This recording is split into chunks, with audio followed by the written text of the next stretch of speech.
Né aux États-Unis en 2004, le couchsurfing est déjà bien implanté en Europe et dans le reste du monde.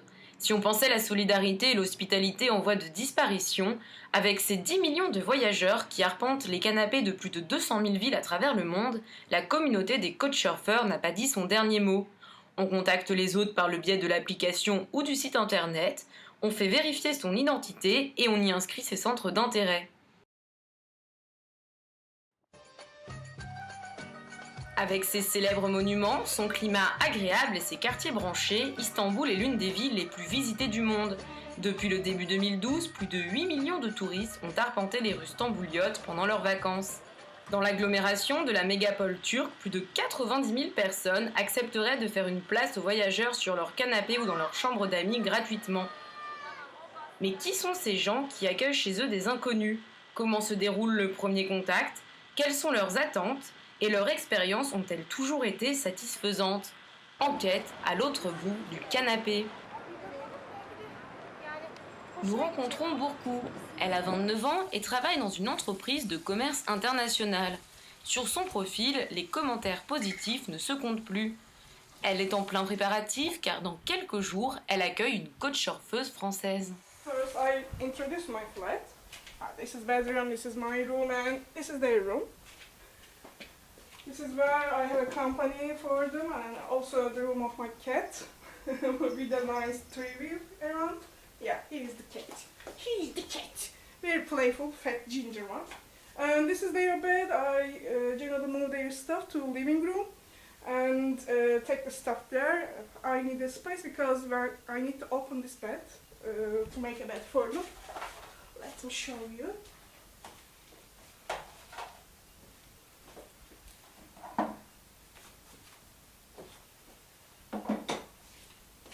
In summer it's much more easier, but in winter generally there are more stuff of mine around and I need to carry all bag, carry this one out. This is the bed. I have my pillows or scarves here, prepare their bed. Let me show you. Thanks to my mom who provided me many pillows to host some people. Extrêmement organisée et hospitalière, nous désirons en savoir plus sur ses motivations. Because of my brother, he has been hosting many people for the last 5 years, and I was meeting with his surfers. Then I realized that it's a nice thing because you are sharing something, not only talking with someone different, not only talking to a stranger, but you are sharing, composing and evaluating the many topics from all over the world. You are talking about politics, for some reason you are talking about food, so it's nice. I hosted a guy from Poland and he brought me a special traditional Polish candy. And for example, I ate them all, but one of my surfers from Austria, she's been working in Germany by the way, her name is Teresa, and she sent me a chocolate. I finished the chocolate, but this is her note, at Christmas. It was so kind. I had hosted her last year at this month of the year. And what else? Oh, I had hosted a Chinese girl and she brought me special Chinese tea. It was very special for me. So that I couldn't finish. I was so afraid of finishing it and still keeping. For example. It's all about culture. Some of them from Russia are drinking vodka. That Mexican family brought me some special sauce for meals, special tequilas. I'm taking something to them. Yeah, they are very generous with gifts. Mais le couchsurfing, ce n'est pas que recevoir, c'est aussi se déplacer. Samet a 29 ans, ce grand voyageur a visité plus de 30 pays au cours de sa vie. Il parle l'anglais mais apprend aussi l'espagnol et l'allemand. Nous nous rendons chez lui où il prépare son prochain voyage à Singapour. I'm on Couchsurfing and I have a new message from Sergi Yungans. And he said Sergi offered hosting for me. Samet nous raconte ses différentes expériences dans les pays qu'il a pu visiter pour presque rien grâce à l'application. One time I stayed in Sevilla in Spain, and another times I stayed in Prague, in Czech Republic. In Sevilla, I stayed with a man. Uh, he was a student on the university, on the Sevilla University, and on the Prague, I stayed with a girl. She was working on a shoes market. Mais d'ailleurs, est-ce plus difficile de faire du couchsurfing quand on est un homme? It's really difficult for men because the most important thing is trust.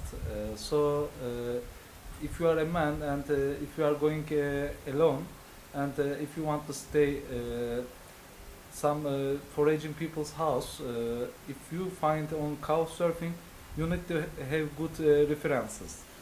Samet nous confie également une de ses expériences qui l'a laissé perplexe. When I was in Prague, we talk with my friends from couchsurfing just on internet. We never talk on mobile phone, and she give me her address. And when I go to Prague, I went downtown. His home was very close to main square. It was just maybe 5-10 minutes with my walk. I walked, I found her room, her house, and I don't know her mobile phone. Just I am waiting in front of the room, and there was we will meet about I don't remember, but I can say we will meet on 2 o'clock. I was there about 1:45 on afternoon, and I wait until 2 o'clock, and she didn't come. And I was waiting I wait maybe about half an hour, and she came from opposite sides. I think she lives at this room, but she came from opposite side.